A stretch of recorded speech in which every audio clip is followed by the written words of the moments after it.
Goeiemôre, glo dat dit met jou goed gaan op so 'n pragtige Sondagoggend en dat jy 'n besonderse naweek agter die rug het en dat jy uitgespaar is en reg is vir 'n nuwe week en dat jy 'n huppel in jou stap het en kyk 1 Mei, ons is 1 Junie, kan nie nou glo, ons is in 'n nuwe maand, ons is in 'n besonderse maand waar seisoene draai. Ek moet vir jou sê, ek het sommer net agtergekom, die winter is hier. Het is lekker om saam met jou te kuier vanoggend en vanoggend gaan ek juis oor 'n baie kosbare boodskap bedien en een van die boeke wat ek besig is om te skryf handel ook oor 'n Vader se hart. Vanoggend gaan ek praat oor God se hart, wat ons Vader is. En dele wat ek met jou deel, word ook in die boek opgeneem. En ja, jy gaan werklik waar, glo ek, as jy my volg vanoggend, ek wil net hierdie Lorraine gou hierso blok, hulle is al sommer vroeg op, gaan vir jou baie diepte bring rondom God se hart, en ek weet ook dat die Here met jou en met my baie praat, en ek dink ook, dit is nodig dat ons hierdie aspek, en ek gaan vanoggend in diepte hieroor gesels, en ek sien baie uit na vanaand se boodskap. Nou as jy in 'n verhouding is, of in 'n huwelik is, of op pad is, of daar's haagplekkies, moenie vanaand se aanlyn kerkdiens mis nie. Ek is opgewonde vir dit wat op my hart is, en dit wat ek met jou wil deel. Nou baie welkom, ek sien as mense van Velddrif en Richards Bay en Tonga, ek sien Mosambik, ek sien mense in Britannia, baie welkom, is lekker om saam met julle almal te kuier. Mag jy vanoggend 'n blessing uit die hand van die Here ontvang. Ek wil vir jou sê dat vir my, jy weet, ek is hier in Frankfurt, ek het môreoggend vroeg weer op pad Pretoria toe, baie vroeg, maar ek moet vir jou sê vanoggend, toe ek wakker word hier 2 uur, voel ek maar, iets is nie lekker nie. Ek voel iets, hoekom is ek wakker, en ek lees so in die bed, en ek voel, toe nie maar is die koue. Die koue het vir my gevat. maar toe gooi ek vir my toe, en ek dink, toe ek uitstap vroeg vanoggend, en ga gery, toe lê die ryp so. In die Vrystaat, in Frankfurt, is bitterkoud. En vir my vanoggend, as jy ingeskakel is vir die eerste keer, en ons het 'n WhatsApp groep, my nommer verskyn op die 2 platforms, en dis alleenlik sou jy graag van ons boodskapies wil ontvang, elke aand se boodskap, ek bedien tussen 8 en 9 in die weeksaande, en op sondaande, en sondagoggende 10 tot 11, en jy wil graag hierdie boodskap in 'n PDF formaat hê, om dat deur te lees, en dalk 'n bietjie, jy weet, huisgodsdienst te hou, of dalk vra het oor die boodskap. Ek gaan vanoggend verskriklik is daar baie verwysings, baie verse ook, en vanoggend wil ek jou uitnooi om tog hierdie boodskap te vat en dit gaan deurwerk, en dit is tog maar net voedsel vir jou siel. So as jy nog nie op ons groepe is nie, op TikTok en op Facebook, op YouTube, my nommer verskyn hier, so stuur my 'n WhatsApp en sê, Stef, laat my op die groepe, plaas jy daarop, sodat jy dan, jy weet, my daaglikse kort boodskapies kan ontvang, en dan ook so, jy weet, as daar, sê nou maar, dagstukkies is, ek probeer soveel as moontlik die laaste 2 weke, ook dagstukkies plaas. Nou, dit sal ook in my jaar dagstukboek verskyn, en dit is baie inspirerend ook. Maar vanoggend wil ek by jou kom stil staan, en ek wil met jou kom deel uit die woord van die Here uit, en wat op my hart is rondom God se hart.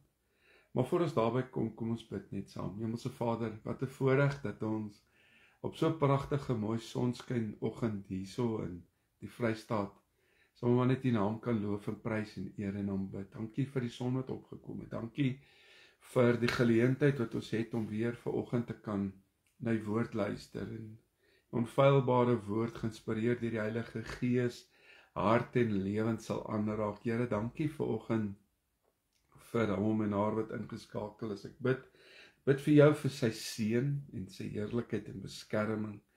Jy kom omvou met sy tere liefde, sodat jy ook vanoggend, sommer daar waar jy is, maar net so bewus sal word van God se voorsiening en sy krag en sy liefde en sy genade. Dit wat jou hartsbegeertes is, en dit wat jou gebedsversoek is, wat jou aan die Here noem, is my gebed vanoggend, Here, raak hulle aan, voorsien in die behoeftes, is my gebed in Jesus se naam. En ons loof en ons eer en prys en aanbid U. Amen. Dankie vir jou wat hierdie blad ondersteun, en mag die Here jou ook ryklik seën. Sommer my nommer het Karen nou net daar geplaas, soos jy hom kan neerskryf, dan kan jy maar net vir my WhatsApp stuur en ons plaas jy op die groepe. Nou, Genesis 6, en ek praat oor God se hart, sê in vers 6, het die Here berou, dat hy die mens op aarde gemaak het, en daar was smart in sy hart. Ek praat oor die hart van God vanoggend met jou, en wanneer ons praat oor hart, is dit beslis nie, as ek praat van die hart van God, praat ek nie van 'n hart wat soos 'n orgaan wat bloed pomp nie. Op geestelike gebied is jou hart eintlik die senter en die middelpunt van jou wese. En dit is daai jou diepste jy. As ek praat van 'n geestelike hart, en ons praat van iemand wat met sy hele hart, ons Suid-Afrikaners praat van 'n man of 'n vrou wat met hulle hele hart in 'n saak is. Hou in gedagte God se hart. En dan weet ons wat dit beteken wanneer jy met jou hart in 'n saak is jy met jou alles daarin. Jy sit jou alles daarin.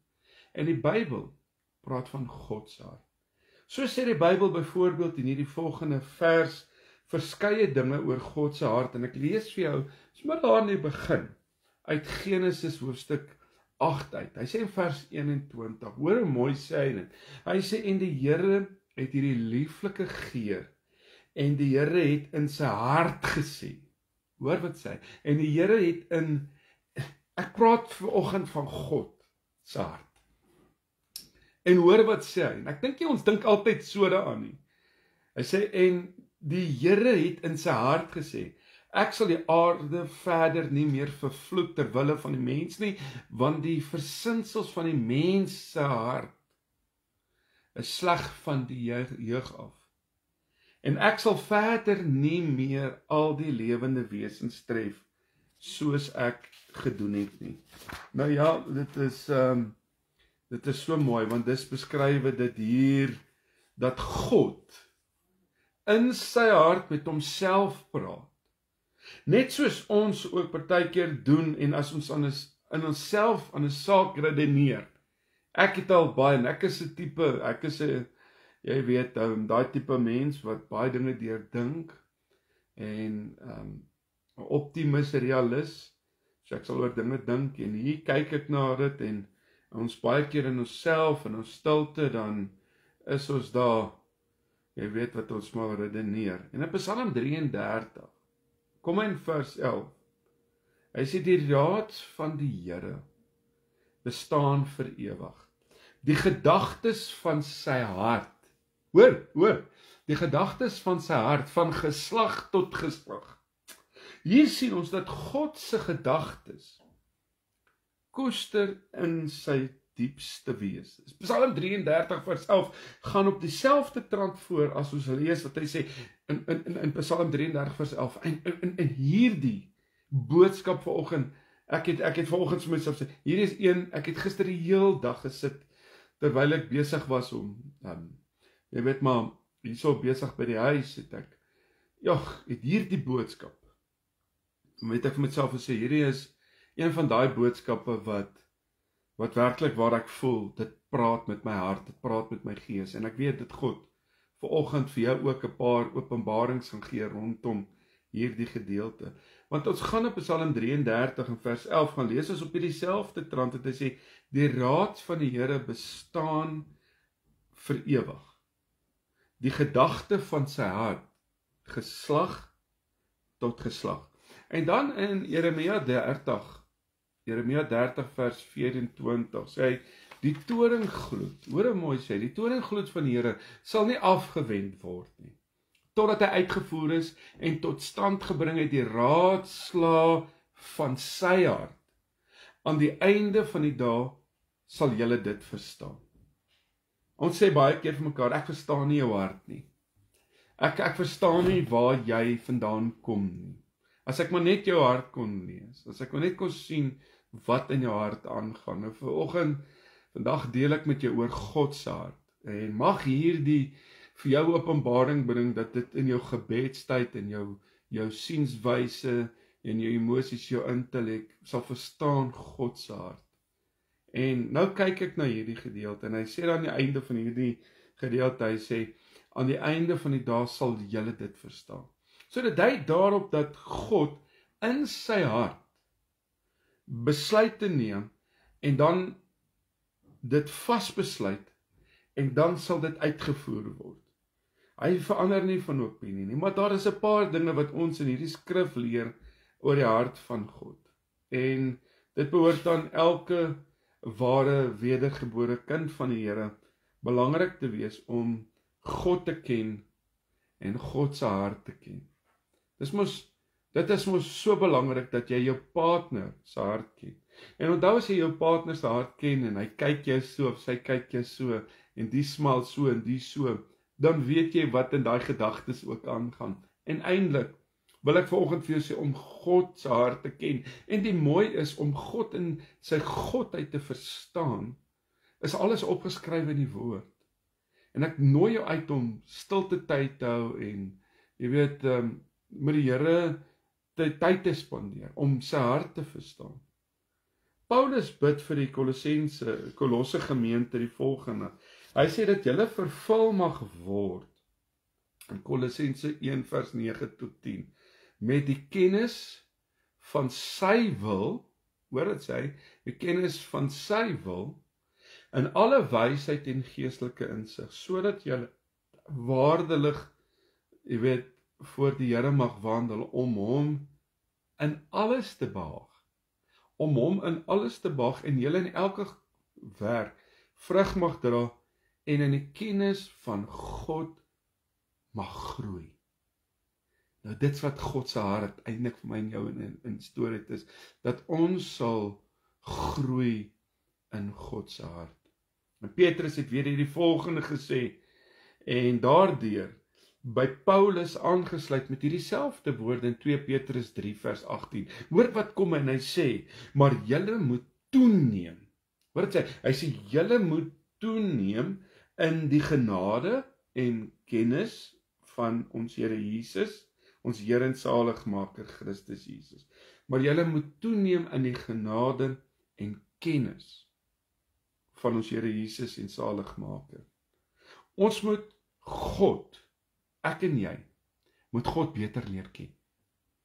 Hoe meer ek en jy God se hart verstaan en God se godheid verstaan, hoe meer gaan ons sy genade beleef en ervaar, hoe nader gaan ek en jy wil beweeg aan God, hoe meer gaan ek en jy wil klaarmaak met sonde en ongeregtigheid in ons hart, en ons moet sy hart leer ken. En dan moet ons lewens aanpas by die hart van God, by die wil van God. Nou, ja, ek wil vanoggend vir jou sê, dis maklik om te sê, jy is 'n Christen, maar die vraag is, en ek wil jy moet nou hoor wat ek vanoggend vir jou sê, die vraag wat ek by jou wil los is, lewe jy na aan die hart van God? Is God se hart vir jou belangrik? Want hier wil ek eerstens kom om te sê, God se hart word aan jou en my geopenbaar in die Bybel as 'n hart van verhouding.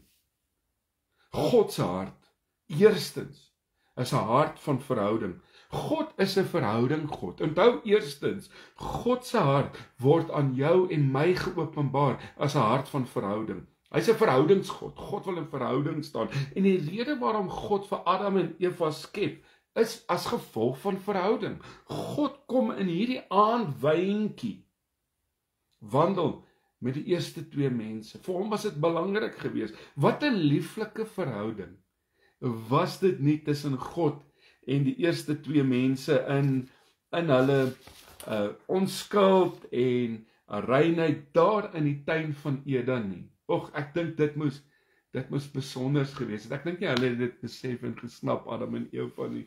Maar wanneer die mens homself aan God verbind, is daar die lieflikste gemeenskap. Hoor wat ek vanoggend vir jou sê, daar mag geen ander God in jou lewe wees nie. Ander gode verbreek gemeenskap met God.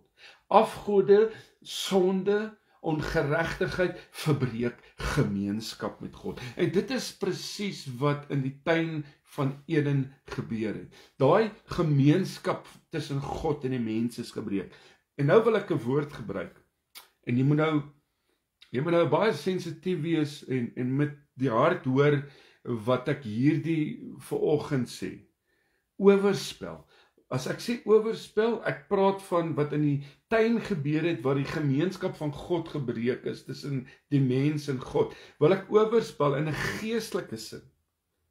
In die geestelike sin het plaasgevind, toe Adam en Eva die raad en geselskap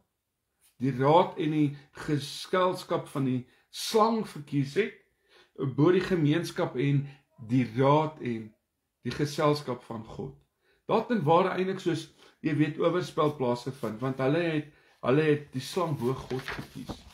Ons sien dit daagliks, hoe mense sonde bo God kies. Hierdie is my diep, want hierdie verbreeking van gemeenskap en verhouding met God, het ook natuurlik die hart van God geraak. Sonde, ongeregtigheid, wat ek en jy doen, raak God se hart.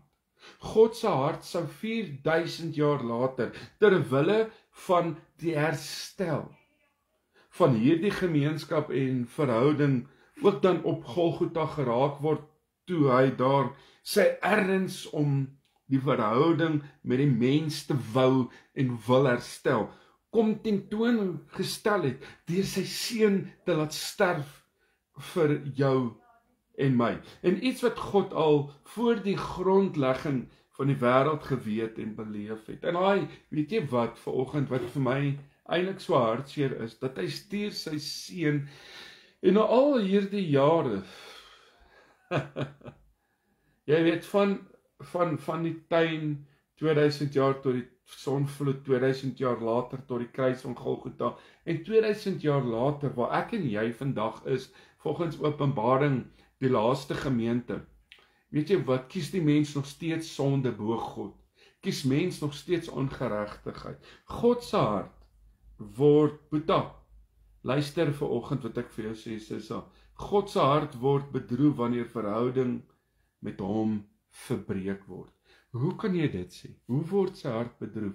Efesiërs 4, kom hy en hy sê in vers 30, en bedroef nie die Heilige Gees nie, deur wie julle verseël is tot die dag van verlossing. Dit was vir God belangrik om te sê, moenie die Heilige Gees bedroef nie. Satan se mikpunt bly deur die eeue om die verhouding tussen God en jou, tussen God en die mens te kom verbreek. En wanneer 'n mens gered word, word jou verhouding met God die enkel belangrikste ding in jou en in my lewe. Matteus 12. Hy sê, dit is dan die enkel, jy weet, en hy kom in Markus 12, en jy weet, hy sê hierso Markus 12 vers 30, hy sê, en jy moet die Here jou God lief hê, met 'n halwe hart, net 'n deel van jou hart, net wanneer dit jou en my pas. Hy sê so, en jy moet die Here jou God lief hê uit jou hele hart, en jou hele siel, en uit jou hele verstand, en uit jou hele krag. Dit is die eerste gebod. Met jou hele hart. Jy sien, dit is dan die enkel grootste beweegrede waarom die ware geredde nie die dinge sal wil doen wat deur God gehaat word nie. En hartseer is mense kies sonde. Liefde vir God neem sy hart in ag. As jy 'n liefde kweek vir God, neem jy God se hart in ag. Ons wil nie hê daar moet smart in God se hart wees nie. Of dat die Heilige Gees bedroef moet wees wat die woord sopas vir ons gesê het nie. Die mens wat redeneer dat Jesus sy sonde reeds betaal het, daarom kan hy nou maar sondig soos hy wil, is werklik nog nie gered nie. Daar is dan tussen so 'n persoon, dan mos geen verhouding tussen hom en God nie. Een keer gered, altyd gered, is nonsens. Dis 'n opinie van 'n mens. Dis nie God nie. Verhouding maak dat ek en jy nie wil sondig nie. Verhouding weet ons dat as jy in 'n verhouding nonsens aanjaag en seer maak, dan breek jy verhouding. Ja, dit is so.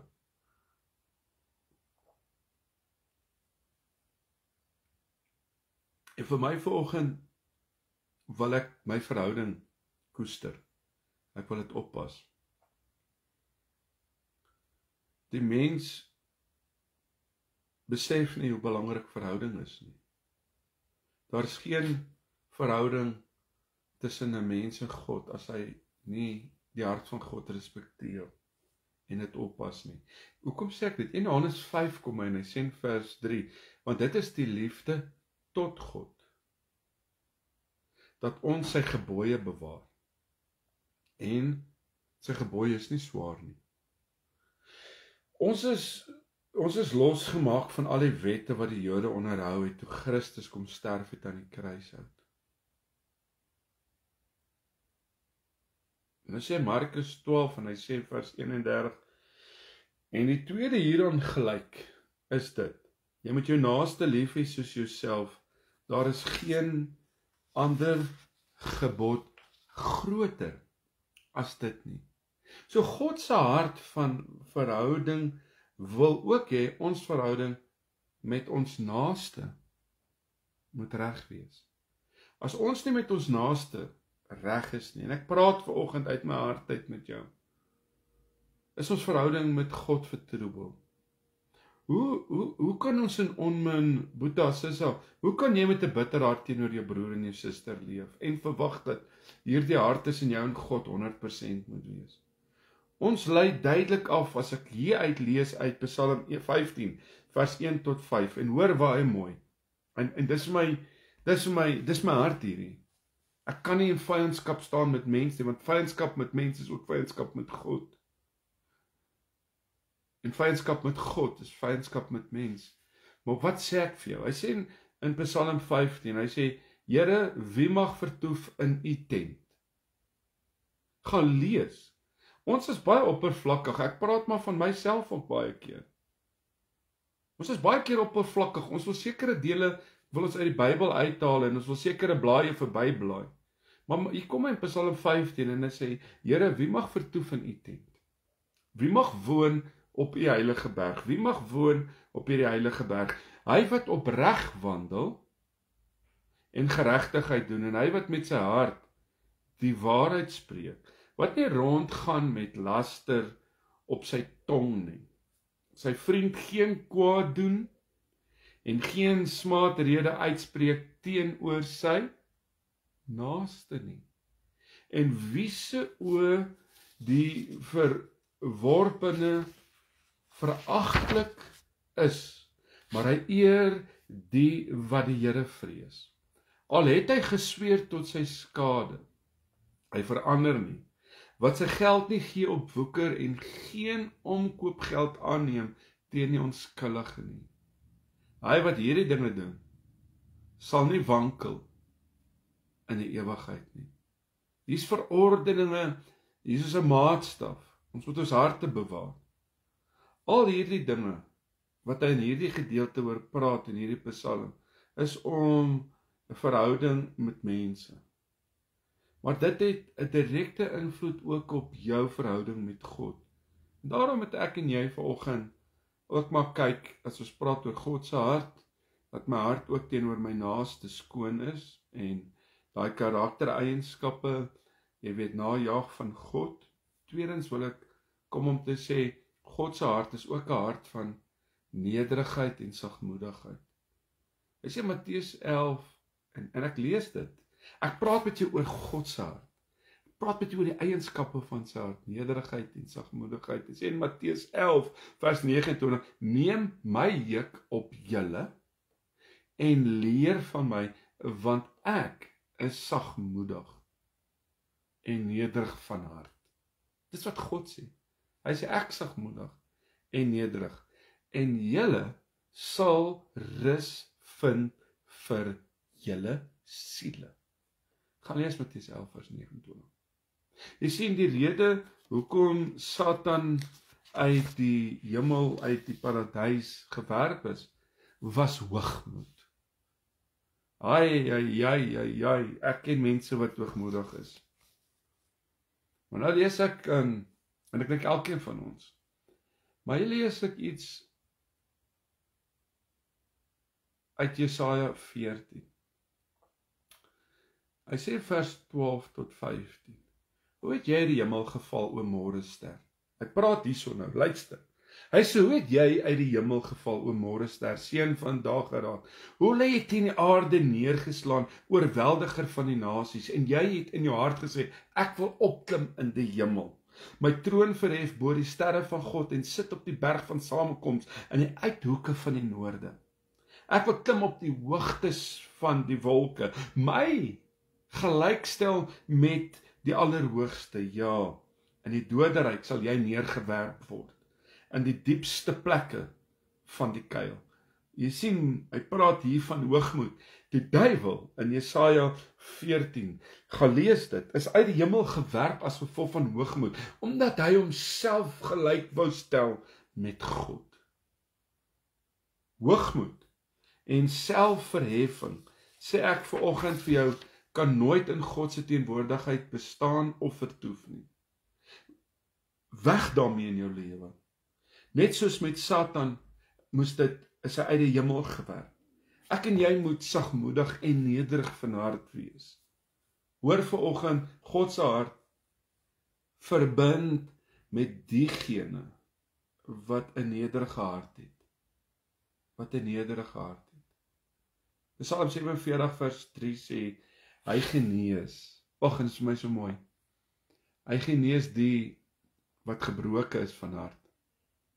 En hy verbind alle wonde. Dis God.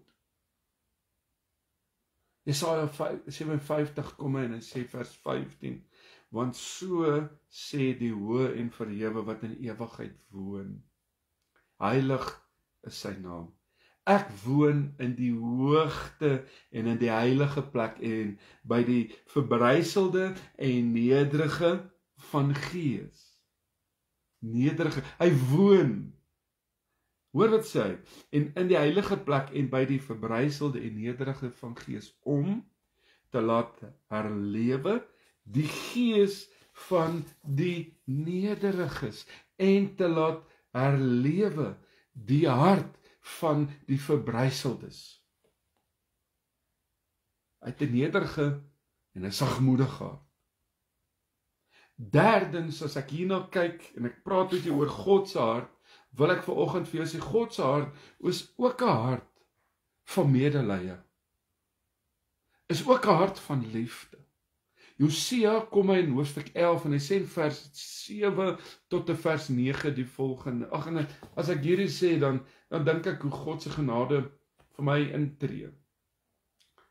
Want hy sê, as ek vir jou sê, uit medelee en uit liefde, dan wil ek vanoggend vir jou sê, hoor vanoggend, hoor hierdie woord, verstaan God se hart. Moenie sy hart teleurstel. Moenie die liefdesband tussen jou en God uitblus nie.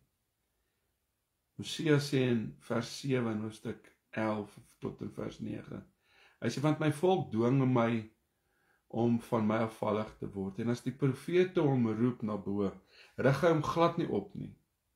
Hoe kan ek jou oorgee, o Efraim, jou prys gee, o Israel? Hoe kan ek jou maak soos Atma, jou gelykstel met Seboim? My hart is omgekeer in my. Hoor wat sê hy, tergelykertyd is my medelee opgewek.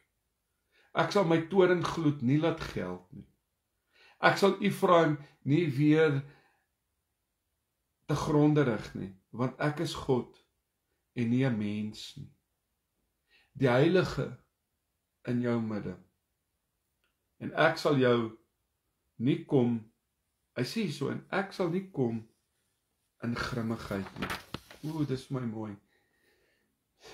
Mense, ek hoop vanoggend, ek hoop vanoggend jy hoor wat ek met jou deel. En jy sien eienskappe van God se hart. Jeremia 31 sê so mooi in vers 20, is Efraim vir my dierbare seun of 'n troetelkind?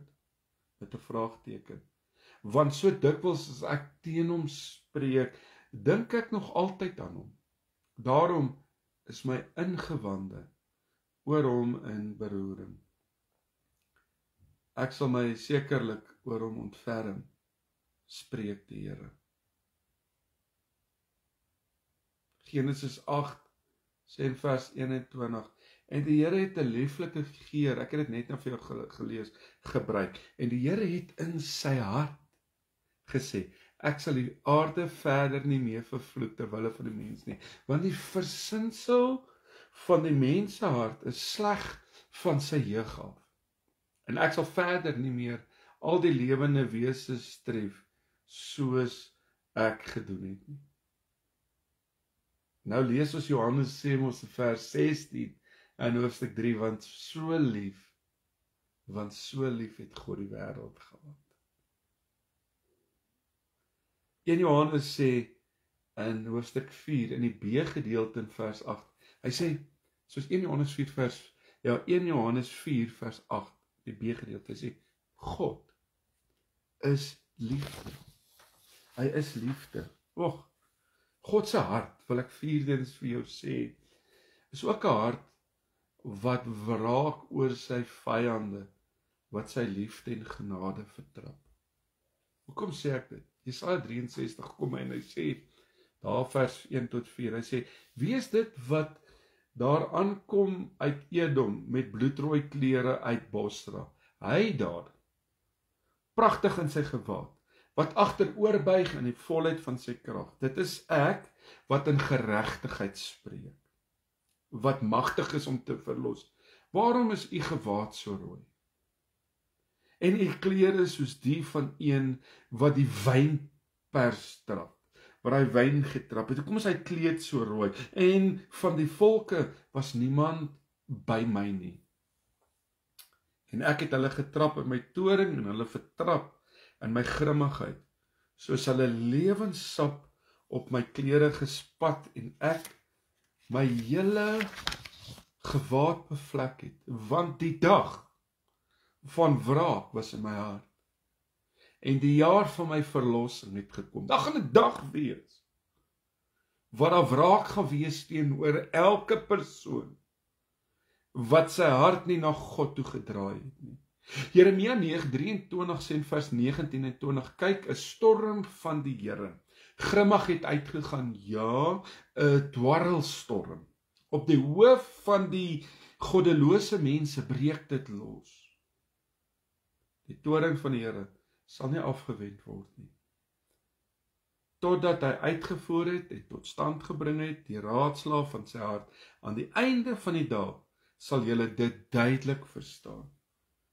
Hy's 'n liefdevolle God, en hy gee vir my en jou die geleenthede, en jy het die geleenthede om aan te neem. Dis 'n vrye wil, dis 'n vrye keuse. Maar as jy dit gaan teenstaan en gaan afwyk, hoe vreeslik gaan dit wees om in die hande van 'n lewende God te val. En in die skrif, hoor baie mooi, is dit duidelik dat God nie sommer net sonder rede 'n nasie uitdruk en verwoes en tot niet maak nie. Dis nie God se hart nie. Elke nasie, elke persoon kry genade tyd.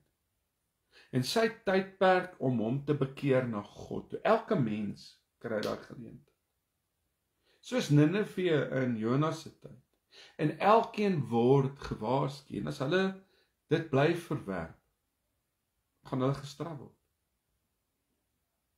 Hulle beker word vol, noem die skrif dit. Handelinge 17, kom en hy sê dit so mooi in vers 26 en 27, hy sê, en het hy uit een bloed al die nasies van die mensdom gemaak, om oor die hele aarde te woon, terwyl hy vooraf bepaalde tye en die grense van hulle woonplek vasgestel het, sodat hulle die Here kon soek, of hulle hom miskien kan aanraak en vind, al is hy nie ver van elkeen van ons af nie. Hy is naby jou en my. Ons kan hom vind. Ons moet uitreik. Ons sien dat die heidene wat in Kanaan was, uitgespieg is, omdat hulle dade onrein was, en God hulle verdryf het. Hoekom sê ek dit?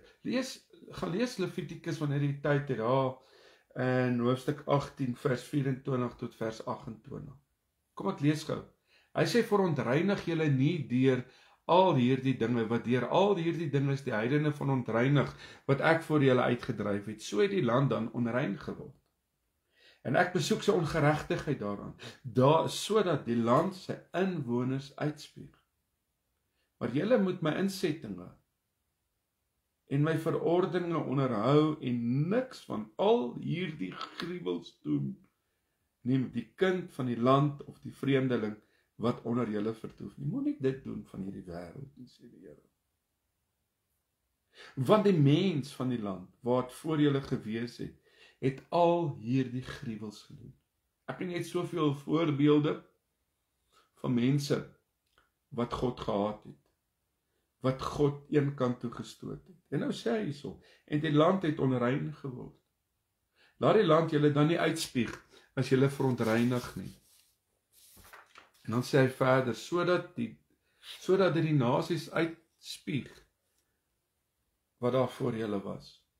Deuteronomium 9, ek het gesê in die begin, ek gaan baie versies met jou deel, maar ek wil vir jou die verskillende eienskappe van God se hart deel. En ek wil vir jou sê, God het 'n hart. Deuteronomium sê in vers 4, as die Here jou God hulle voor jou uitgejaag het, moet dan nie in jou hart spreek en sê, die Here het my ter wille van my geregtigheid ingebring om hierdie land te besit te neem nie.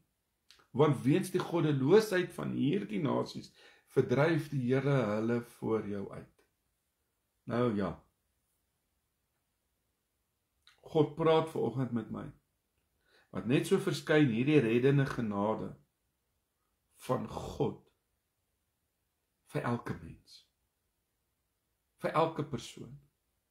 Hoor vanoggend, Titus sê in hoofstuk 2 en vers 11, van vers 11 tot vers 14, want die reddende genade van God het aan alle mense verskyn. So moenie dink dat dit nie aan iemand ooit nie verskyn het nie. Luister wat sê hy in Titus 2 vers 11 tot 14, want die reddende genade van God het aan alle mense verskyn en leer ons om die goddeloosheid en wêreldse begeerlikhede te verloon, ingetoon regverdig en vroom in die teenwoordige wêreld te lewe, terwyl ons die salige hoop en die verskyning van die heerlikheid verwag van die groote God, onze verlosser Jesus Christus, wat homself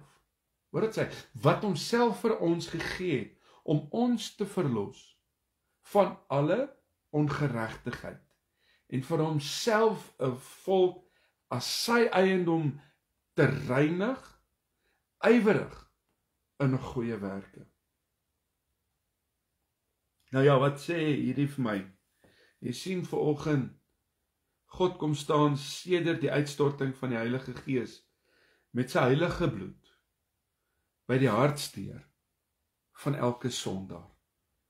Hy het met sy eie bloed by jou en my kom stil staan. En vanoggend as jy God nie ken nie, kom staan hy voor jou hartsdeur stil met sy bloed. Dat jy hom sal aanneem. Dat jy 'n deelgenoot sal word. En hy waarsku en hy bied sy heilige reinigende bloed vir my, vir jou, vir die sondaar as 'n versoening. As 'n versoening en 'n reiniging van ons sondes. Is dit nie mooi nie? Sien jy, God se hart kom te midde van al die paadjies wat ons loop, elke keer terug na die mens toe. Hy bied sy heilige reddingsbloed aan die sondaar as 'n finale en 'n eenmalige, luister, 'n eenmalige offer en 'n redding vir die mens se siel. Jy het 'n kans, jy het 'n keuse om deel te word in hierdie heilige bloed. Hebreërs 10, wat ek baie voor lief is, ek lief vir die boek Hebreërs. Hy sê vers 29 tot 31, hoeveel swaarder straf dink julle sal hy verdien, wat die Seun van God vertrap het, en die bloed, hoor, en die bloed van die testament waardeur hy geheilig is, onrein geag, en die gees van genade gesmaad het.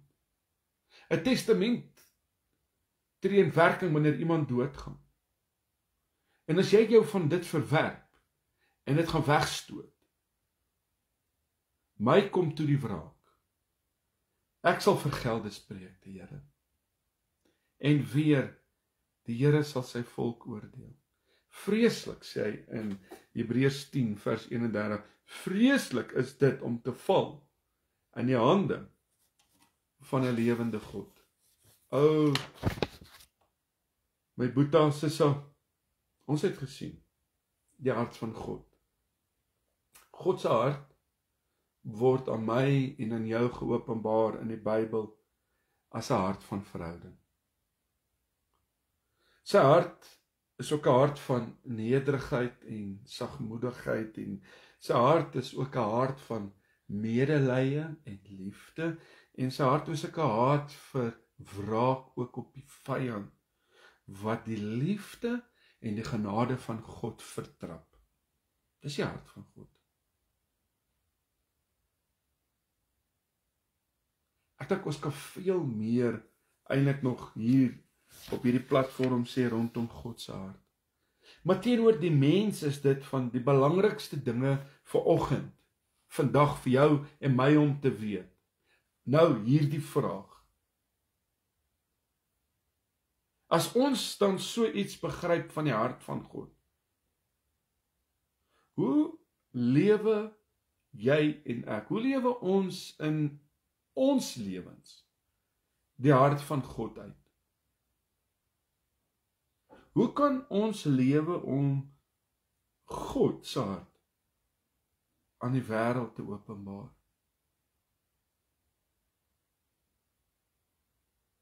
My opinie is dat ons die hart van God opgesom vind in die evangelie van Jesus.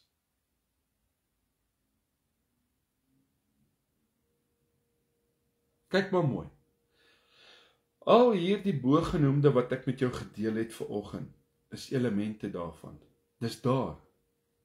En in hierdie hele geskiedenis se saamloop en afloop was gerig om die evangelie van Jesus moontlik te maak. En natuurlik het Satan alles in sy vermoë gedoen om die plan van God, wat in God se hart was, te wil verongeluk, tussen jou en my, en tussen God en die mensdom. Maar God het sy planne al in Genesis 2 aan Eva bekend gemaak in vers 15. God het sy plan aan Eva bekend gemaak. Ek lees dit in die week raak, en jy kan dit gaan lees. En daar was al reeds 'n voorspelling van die stryd om God se plan te verongeluk. Maar die vrou se saad, Jesus, sou die hart van God aan die mens kom openbaar. Mooi in Johannes 1 vers 17 sê hy in Johannes 1 vers 17 en 18. As jy dit so mooi sê, want die wet is deur Moses gegee. Die genade en die waarheid het deur Jesus Christus gekom. Wat dit sê? Die wet is deur Moses gegee, maar die waarheid en die genade het deur Jesus gekom, en niemand het ooit God gesien nie. Die enige gebore seun wat in die boesem van die Vader is, die het hom verklaar. Kyk die elemente van God se hart in die evangelie. Verhouding. En ek het jou gesê aan die begin, dit gaan die boodskap vanoggend wees. En ek hoop jy gaan na die tyd hierdie boodskap share op jou page en jy gaan dit aanstuur. Want as mense hierdie verstaan, eerstens verhouding. Dit is die elemente van God se hart. In Jesus word ons verhouding met God herstel. En die wêreld word 'n kans gebied om met God te versoen en in verhouding met God te lewe. Tweedens, nederigheid. Jy sien, Jesus word verneder deur mens te word, om aan 'n kruis te kom sterf. Dis nederigheid. Sagmoedigheid en nederigheid het ek vanoggend van gelees en dan wil ek verder gaan en ek praat van die elemente van God se hart kom in die evangelie, want Jesus bid vir sy vyande. Vader, vergewe hulle, want hulle weet nie wat hulle doen nie, sê hy in 1 Petrus 2 vers 22 vers 23. Hy sê, hy wat geen sonde gedoen het nie, en in wie se mond geen bedrog gevind is nie, wat toe hy uitgeskel is, nie terug uitgeskel het nie, toe hy gegly het, nie gedreig het nie, maar dit oorgegee het aan hom wat regverdig oordeel. En dit, terwyl hy 2 legioen engele kon ontbied vir oorlog en wraak. Hierdie is 'n God van liefde. En dit terwyl hy ons kan uitwis, maar hy's 'n God van liefde, hy's 'n God van nederigheid en sagmoedigheid. En as 'n mens nie in nederigheid en berou kan buig, wanneer die evangelie jou sondigheid voor God kom uitwis nie, weet jy wat, ek het slegte nuus, kan jy nie gered word nie. Nederigheid, het ek besef in hierdie week, van jou hart, nederigheid van jou hart, maak die verskil tussen 'n volgehoue rebellie en 'n nederige oorgawe tot redding. Van hy volgehoue rebellie tot hy nederige oorgawe tot redding. Jy sien vanoggend, ek sien medelee en ek sien liefde, want God het medelee met die verlore sondaar. Al is hy in rebellie teen God, en God kom in medelee na die sondaar uit God se groot liefde. Hoekom sê ek dit? Want 1 Johannes 4 kom hy en hy sê in vers 9, hierin is die liefde van God tot ons geopenbaar, dat God sy enige gebore seun in die wêreld gestuur het, sodat ons deur hom kan lewe. Hierin is die liefde. Nie dat ons God lief gehad het nie, maar dat hy ons lief gehad het en sy seun gestuur het as 'n versoening vir ons sondes. En wat ek net nou by stil gestaan het, mense wat om vir my wat wegstap, wraak, dat 2 Timoteus 1 sê in vers 7 tot en met vers 10. Ek lees dit vir jou, dat hierdie ook vanoggend, want weet jy, al hierdie boodskappe wat ek bedien en wat ek elke dag vir jare nou al, jy weet, preek en deel uit my hart uit. Ek praat met oor God se hart vandag. Moet nooit laat die wraak van God oor jou kom nie. Dit gaan teen jou en my tel eendag, as ons hierdie genade, jy weet, wegwys. 2 Tessalonisense, hy sê in 2 Tessalonisense 1, hy sê vers 7 tot 10, en aan julle wat verdruk word, verligting te gee saam met ons in die openbaring van die Here Jesus, uit die hemel met sy magtige engele in vuur en vlam. En hoor wat sê, wanneer hy wraak uitoefen op die, wat God nie ken nie, en op die wat aan die evangelie van Jesus nie gehoorsaam is nie. Dan gaan wraak wees vir hom en haar, wat dit nie aangeneem het nie. En ek het vir jou gelees, daar's geleentheid, daar's tyd om hom aan te neem. Hy sê, hulle sal as straf ondergaan 'n ewige verderf, weg van die aangesig van die Here en van die heerlikheid van sy sterkte, wanneer hy kom, en om verheerlik te word in sy heilige, en bewonder te word in almal wat glo, in daardie dag, want ons getuienis het by julle geloof gevind. Mag ek en jy daai dag daar wees, dat ons nie aan die ander kant staan, waar die oordeel oor uitgegiet gaan word en die wraak nie. Daarom het ek en jy vanoggend nou geen verskoning om heilig te lewe. Daarom het jy geen verskoning om Christus se kans in jou lewe te gee nie. Kan jy sien vanoggend, kan jy sien, die hart van God is geïnkorporeer in die evangelie. Dit is die element van die evangelie. Dis ook waarom Paulus uitroep, ek skaam my nie oor die evangelie nie.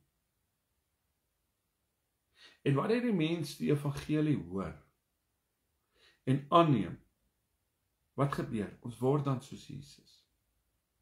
Hy word nederig en sagmoedig, en sy en haar verhouding met God en mens verbeter en dit versterk.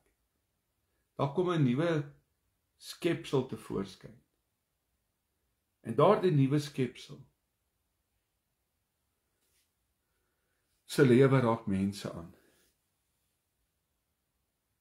Want hy dra die evangelie natuurlik uit na die sondaars toe. Hy lewe die evangelie in sy huis. Hy leef die evangelie in sy werksplek. Hy is 'n nuwe skepsel, 'n weergebore mens. Hy is 'n lewende getuie dat die evangelie, luister vanoggend, 'n krag van God tot redding is vir elkeen wat glo. 'n Man of 'n vrou na God se hart. Ons kan nooit die hart van God uitleef as ons nie gered is nie. Maar as ons gered word, kom woon die Heilige Gees in ons, en daarna kan ons 'n tweede genadewerk beleef en vervul word met sy Heilige Gees. En wanneer ons met die Gees vervul word,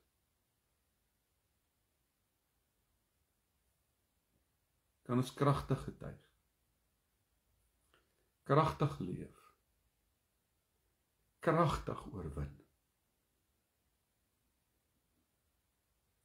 Dan kan ek en jy ons die liefde, die sagmoedigheid en nederigheid van Jesus in ons lewens uitleef. Dit kom met oorgawe. Want jy sien, oorgawe op oorgawe op oorgawe aan die Heilige Gees. En dit is dan die proses van heiligmaking. En dit is dan binne bereik van elke wedergeborene se lewe. Ek hoop vanoggend, ek en jy het iets gehoor van God se hart. iets verstaan van God. Mag ek en jy vanoggend anders te kyk na God. God anders te beleef en ervaar. En ons hierdie liefde, nederigheid en sagmoedigheid van God se hart aanneem in ons lewens. Mag jy vanoggend hierdie boodskap vat en hom weer gaan lees. En 'n hart ontwikkel,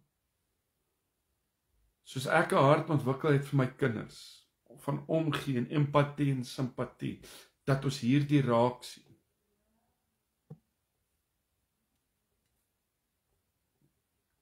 Ek weet vanoggend dat ons mis baie uit, in baie opsigte. Maar as jy hierdie snap vanoggend, en dit jou wegspring word, om daai gedeelte te verstaan, my boetie sissa, stap jy in 'n dimensie van God se genade en liefde, en vrede, en stap jy in 'n plek van groei, 'n plek van empatie en simpatie met ons medemens. Here, dankie dat ons vanoggend hierdie boodskap ons boodskap kan maak. Dankie vir die hart van God. Dankie vir die liefde. Dankie dat hierdie hartklop van U ook my hartklop word. My gedagtes, Here, is 'n onderwerp aan U woord, en ek, Here, dit laat gestalte aanneem. Here, daar's niemand soos U nie. Dankie dat U ons eerste lief gehad het. Dankie dat U ons gekies het. Dankie dat ons dit kon aanneem. Dankie dat ons dit kan vat en ag kan gee op hierdie woord. Is my gebed in Jesus se naam. Amen. Vanoggend is my baie lekker om saam met jou te kuier, en ek kan nie wag om vanaand 8uur saam met jou weer op hierdie platform op TikTok te kuier, en op YouTube en op Facebook. Mag die Here jou ryklik seën. Mag hierdie 'n verrykende dag wees. Gevat hierdie woord en leef dit, pas dit toe. En as daar dele is wat jy nog nie in jou lewe toegelaat het om te manifesteer van God se hart nie, vat dit, maak dit joune. My lekker gewees om vanoggend saam met jou te kuier, en ek sien uit om 8uur saam met jou te kuier. Goedheid en guns, die Here seën.